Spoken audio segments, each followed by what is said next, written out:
Welcome to the Lead Every Day show. Our mission is to see a world well led. And our strategy to get there?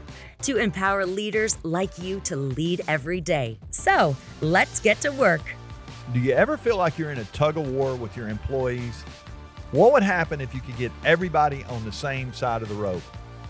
Welcome to the Lead Every Day show. We're here to help you today improve your organization. We had a great week. I'm Randy Gravitt. I'm Mark Miller. And it's been a fun. We're landing our first week. Week here. one. I don't know if we've won, but we do have some downloads there. No, not we won. It's you week said one. Week Yeah. one. I thought we won. What we did win. We got 5 episodes. We got 5 episodes, which Okay. is kind of cool. That's and good. they tell me we have some downloads, so that's fun. It's spreading a little bit. Thank you guys for downloading. If you haven't subscribed yet, I hope you'll do that. And if you haven't shared with a friend or family member, somebody in your organization, encourage you to listen, especially to what we're going to be talking about today.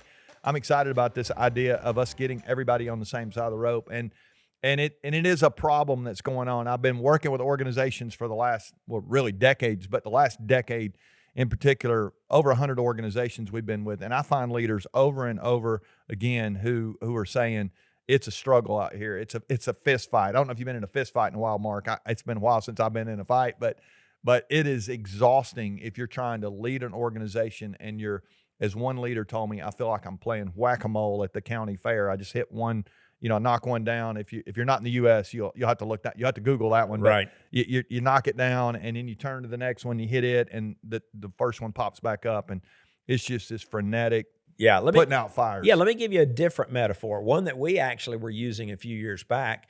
A lot of leaders are playing checkers, but the fundamental problem is the game has changed. Somebody flipped the board. It's still got the same number of squares, and if you're not paying attention, you can try to play checkers when the name of the game is chess. Yeah. And they're fundamentally different. Now, somebody said, whoa. A chessboard and a checkerboard, the colors are different on those squares. I think a leader who's focused is colorblind. Yeah. And this complexity that has overwhelmed so many organizations makes leaders miss the clues that they're actually playing the wrong game. And when you play checkers, when the name of the game is chess, you lose. Yeah, it's the board back in the day.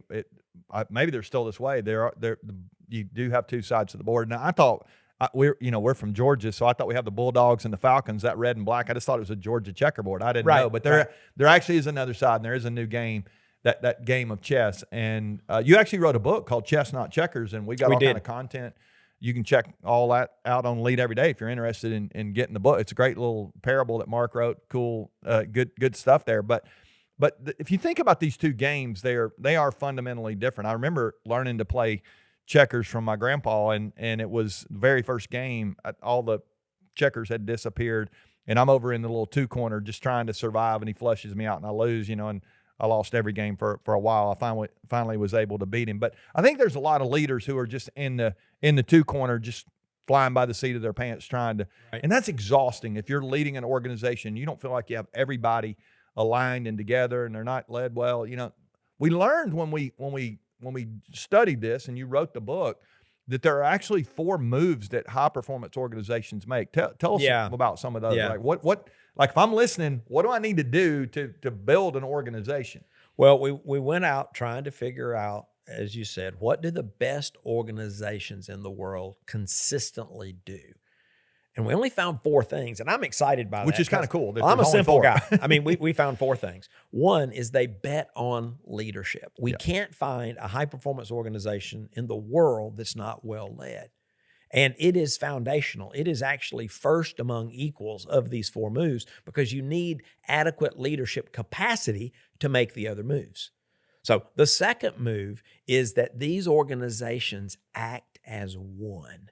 It's really about alignment. It's really about culture, which, we've done some work on that recently, is you want everybody on your side of the rope, but you want them pulling in the same direction. Imagine the chaos if by some stroke of luck, you get everybody on your side and they're not aligned. You lose all that opportunity. They're siloed and they're pulling against each other. They're energetic and they're passionate, but they're not pulling together. Yeah. And that's what alignment is about. Act as one.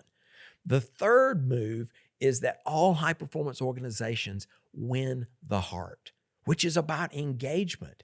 And you know, we've really tried to simplify this over the years. There's a lot out there on engagement, and much of it is abstract, theoretical, conceptual. And we said, no. What is engagement in the real world? And the levels of engagement are just they're awful. They're awful. Right? They're awful. It's literally less than 30%. It's probably less than 20%. And globally, it's less than 20. Yeah. The workers really don't care. Yeah.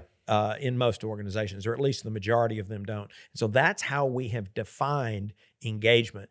It's how much an employee cares, how much they care about their work, how much they care about their coworkers, how much they care about their customer, and how much they care about the organization. And leaders are the primary influence. In fact, leaders create the context for engagement or not. Yeah. So just quick parenthetically, every year Gallup and other organizations do an annual State of the American Workforce. And when it comes out, it's going to say 15 to 20% of folks are engaged and everybody's disengaged. And most of those articles and blog posts that you're going to read are going to say something about the sorry state of the American worker. And I say, absolutely not. That's an indictment on leadership, not the worker. Yeah. That third move, you have to create an organization that'll win the heart. Yeah, well, and we say all the time, people don't leave organizations; they actually leave leaders. I mean, it's you're exactly right. And so huge. Well, there's a fourth. There's move. a fourth move, and people love to talk about this fourth. Well, one. I mean, they love to talk about the fourth move, but let me say these first three that we just reviewed enable you to achieve the fourth one. To excel at execution. Yeah. That's the hallmark of all great organizations. Now, to your point, as I was sharing this with a group of leaders early on, this was years ago, and I got to excel at execution, and a leader in the room just shouted out, said, "Now you're talking." He said, "I don't care about all that other crap." Yeah. And here's what I said to him. I said, he said, "I just want to execute." And here's what I said. I said, "Well, good luck with that." I said, "Think about the gymnast that says, I just want to do the dismount." I said, where do they get the height, the energy, and the momentum to stick the landing? It's in the routine that precedes the dismount. Well, leadership, alignment, and engagement are the routine that precede the dismount of execution. Yeah, that's good. 4 moves. Yeah, that's what you need to work on if you want to strengthen your organization. Yeah, and because you do want to position yourself to stick the landing. You will be judged on whether you stick the landing or not, right. But it's that other stuff, as you said. I love that. Okay, so what do you say, Mark, to the person who might be listening who's not an owner, they're not the leader of their team, but they're in an organization and they're passionate about trying to strengthen their organization? Speak to that. Yeah, every leader at every level can participate in those 4 things. Yeah.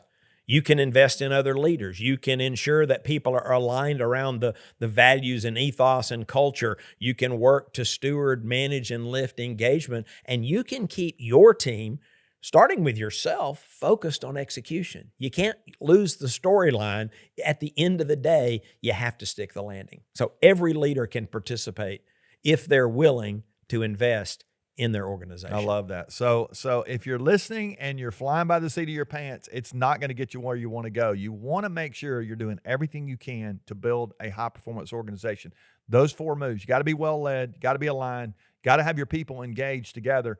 And ultimately, you want to be able to excel at execution. And we define execution as every single person doing the right thing the right way every time. Imagine your organization if everybody were on the same side of the rope, pulling together, doing the right thing the right way every time.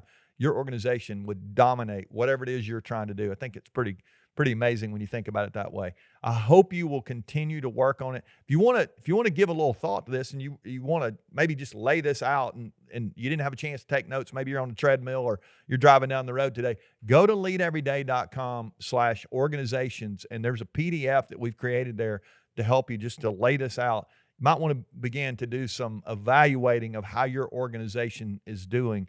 We're going to talk about it more in the weeks and months ahead. We're excited about that. But even now, you can begin to think about your own personal organization. Are you playing checkers or are you playing chess? The best leaders, they're playing a different game. Remember, the best leaders lead every day. We hope you'll continue to do that. Join us tomorrow.